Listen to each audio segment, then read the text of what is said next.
একটা সময় ছিল মানুষ তাল নিয়ে অহংকার করে বলতো তাল গাছ কিন্তু আমার। আর এই প্রজন্ম তাল খেতেই চায় না।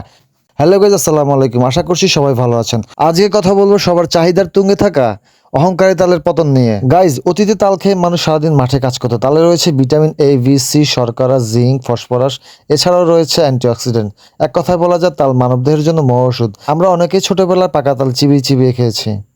বিচি ছাড়া যে তালগুলো এগুলো খুবই মিষ্টি। আর ছোটোবেলায় আপনারা অনেকে খেয়েছেন, আমরাও খেয়েছি ছোটোবেলায় তালগুলো এইভাবে খেতে অনেক সুস্বাদু। কিন্তু এখনকার বাচ্চারা দোকানের হাবিজাবি চিপস চকলেট খেতে খেতে তাদের আর এখন এগুলো ভালো লাগে না। আর বাড়িতে এখন বাড়ির মহিলারা বউরাও এখন আর কষ্টের কারণে তাল নিতে চায় না। তাল দিয়ে আগে কত রকমের পিঠা বানাতো আমাদের মায়েরা, আমাদের দাদিরা, কিন্তু এখন আর এইগুলো একটা সময় তাল নিয়ে মানুষের দাম্ভিকতা এমন পর্যায়ে ছিল যে গাছ থেকে পাকা তাল পড়লে কাউকে নিচে যেতেও দিত না। কোনো বাচ্চা যদি ভুল করে একটা তাল নিয়ে ফেলতো তাহলে তার হাত থেকে ওই তালটি ছিনিয়ে নেওয়া হতো। কিন্তু এখনকার বাচ্চারা ব্যতিক্রম, গাছ থেকে তাল পড়ে থাকলেও তারা ধরতে চায় না। তাছাড়া রুচির পরিবর্তনের প্রভাবে গ্রামের মানুষ এখন আর আগের মতো তাল খেতে চায় না। গ্রামে পাকা তালের চাহিদা না থাকা এবং বিক্রি করতে না পারার কারণে শত শত তাল এইভাবেই পড়ে থাকে অযত্ন অবহেলায়, যেটা দেখে আপনাদের অনেকেরই খারাপ লাগতে পারে। যেহেতু গ্রামে এখন আর পাকা তালের চাহিদা নেই, সেই কারণে এই পাকা তালগুলো আনাচে কানাচে এইভাবেই পড়ে থাকে অযত্ন অবহেলায়। পাকা তালের মৌসুমে এখন আর গ্রামের মানুষ আগের মতো রাত্রিবেলা তাল কুড়ানোর প্রতিযোগিতা নামে না। সে কারণে তাল কুড়াতে গেলে একসাথে অনেকগুলো তাল পাওয়া যায়।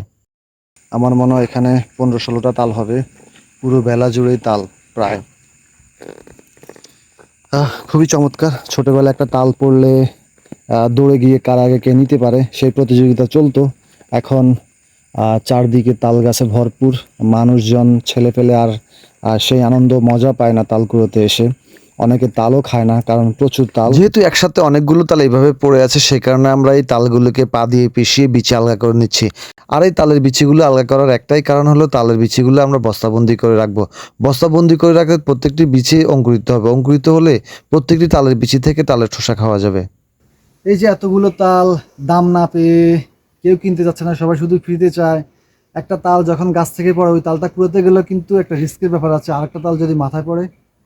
সো গাইজ, এই তালগুলো এখন পচিয়ে বস্তাবন্দি করে ফেললাম। অনেকেই আছে শুধু ফ্রিতে চায়, কারণ ফ্রিতে তো আর দুনিয়া চলে না।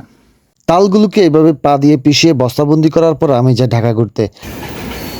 ঢাকার অলিতে গলিতে ঘুরে আমি যেটা দেখতে পাই, সেখানে দেখি তাল বিক্রেতারা পাকা তালকে রক্ষণাবেক্ষণ করছেন পরম যত্নে। গ্রামে তালের মূল্য না থাকলেও শহরে বিক্রেতারা তাল বিক্রি করেন এক একটি তাল 120 থেকে 100 টাকা।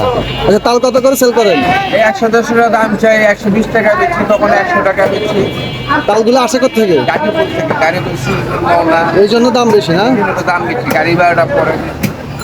গ্রামে পাকা তালের মূল্য না থাকলেও শহরে কিন্তু পাকা তালের মূল্য অনেক বেশি। আর এইদিকে গ্রামের মানুষ পাকা তাল না খেলেও তালের শ্বাস খেতে খুবই পছন্দ করে। গ্রামে এক একটি তালের শ্বাস বিক্রি হয় 10 থেকে 30 টাকা। সুতরাং গাছ মুদ্রার এপিট আর ওপিট সবকিছুর দাম পাওয়া যায় স্থান ও কালভেদে, শুধু সময়ের অপেক্ষা। সো গাইজ, আজ আর না, আবার দেখাবে নতুন কোনো ভিডিওর মাধ্যমে। সে পর্যন্ত সবাই ভালো থাকবেন, সুস্থ থাকবেন। সবার সুস্বাস্থ্য কামনা করছি। ধন্যবাদ সবাইকে। আসসালামু আলাইকুম রহমতুল্লাহ।